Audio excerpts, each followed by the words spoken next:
My distinct pleasure to be joined this morning by Mark Meckler. He is the president of the Convention of States Foundation and Conventions of States Action.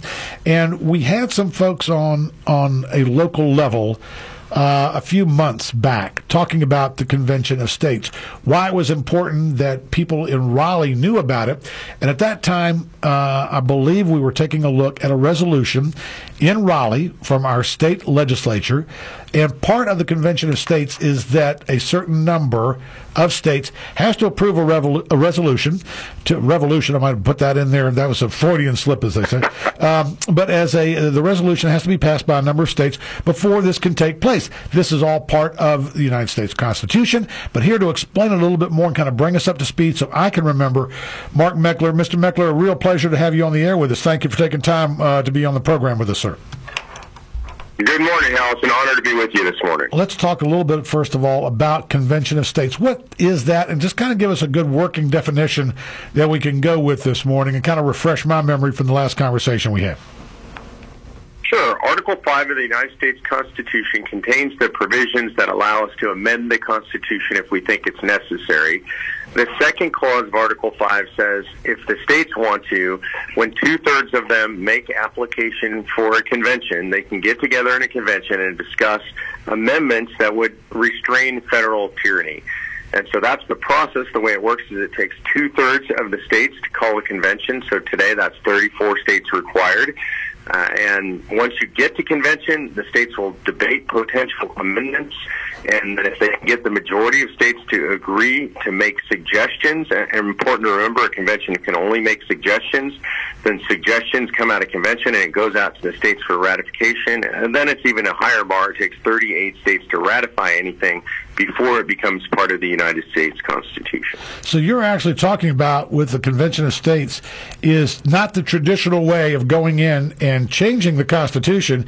You're talking about a different way of changing what is actually in the Constitution, but making changes and amendments to the U.S. Constitution. That's big, right?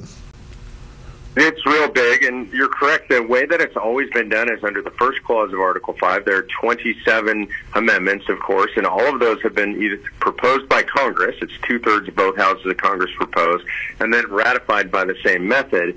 The reason that we're going the state route at this point is the federal government's out of control, and they'll never propose amendments that limit their own power or return power to the states, and that's really what we're trying to do. Okay, so how are you doing on your state count right now for the convention? It's going really well. We're almost at the halfway mark, something people told us was impossible. So 15 out of 34 states have actually passed the resolution completely. Another 8 states, including North Carolina, have passed it in one house or another. It has to go through both houses. No governor's signature necessary. That's important in your state right now. And then 49 out of the 50 states have actually filed the resolution and are debating the resolution. So we're moving forward rapidly.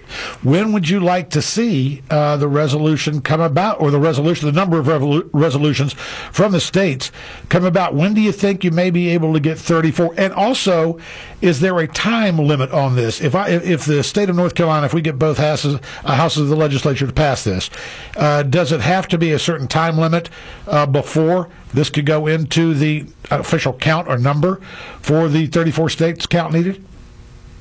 Yeah, so there is no time limit. In other words, the states can take as long as they want or pass as quickly as they want. And once they pass that resolution, it's on record, unless they decide to rescind that resolution in the same way.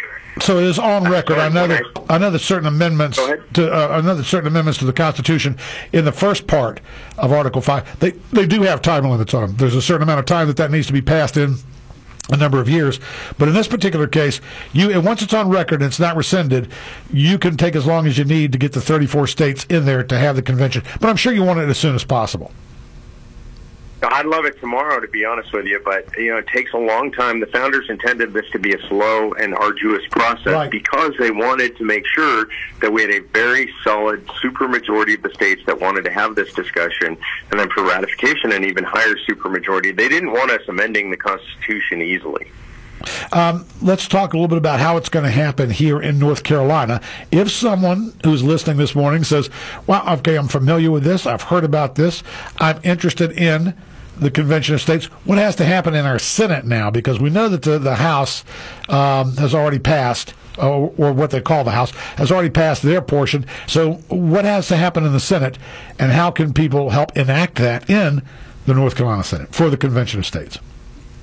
Yeah, so it has passed the House. It's now in the Senate. We passed in the Senate in years past. Back in 2017, we passed in the Senate. They asked that we do it in the House this year first. So what we need to do is really just call the senators and nicely request that they move this forward. I think in your area, it's probably Senator Sawyer. And so folks need to call Senator Sawyer and ask her to help this move forward. The leadership needs to be on board. That's Senator Berger and Senator Rabin. They just have to make the decision and then actually have the vote. And right now we feel a little bit stalled out in the Senate. I'm struggling to understand this a bit because obviously Washington, D.C. is out of control. Your senators, your U.S. senators are voting for things that seem a little bit crazy to most of us, $1 trillion package, et cetera. And so this is a chance for North Carolina to say to the federal government, nope, it's time to get smaller, give the power back to North Carolinians. So we need to ask our senators to do that. Who will represent? Let's go according to what your best case scenario would be, and let's say in the next few weeks everybody comes together and we have a convention of states. Who would represent North Carolina in this convention? Where would it be held? How are the rules set up for this? Tell me a little bit about this, because there's a lot here I don't understand. I know we've only got a couple minutes, but give me just a general idea of what this would look like and how this would happen. Sure, I'll give you the brief primer on it. So one of the things I love about this so much is it really is federalist, and by that I mean the states are in charge. So each state will choose their own delegates, and when I say the state will choose, that would be your state legislature. So your House, your Senate would decide how to choose their delegates, how many delegates to send. They could literally send one delegate or 100 delegates. Each state gets one vote no matter what. So it's just up to the state how they choose those. In my experience going around the country, most states will choose sitting or former state legislators, judges, governors, people that they actually really trust a lot, right? Statesmen and stateswomen. So you'll choose that. They'll go to convention. The convention decides on their own rules. We've had over 40 interstate conventions in American history. They generally all use virtually the same rules because legislators are used to a certain set of rules, so those are Mason's rules. They get into convention, they'll break into committees just like a legislature does. They'll propose amendments, they'll vote on those, and if they can get the majority of states to agree on any amendment or set of amendments, then they'll pass those out to states for ratification. This is going to take a little work. This is going to take a little time.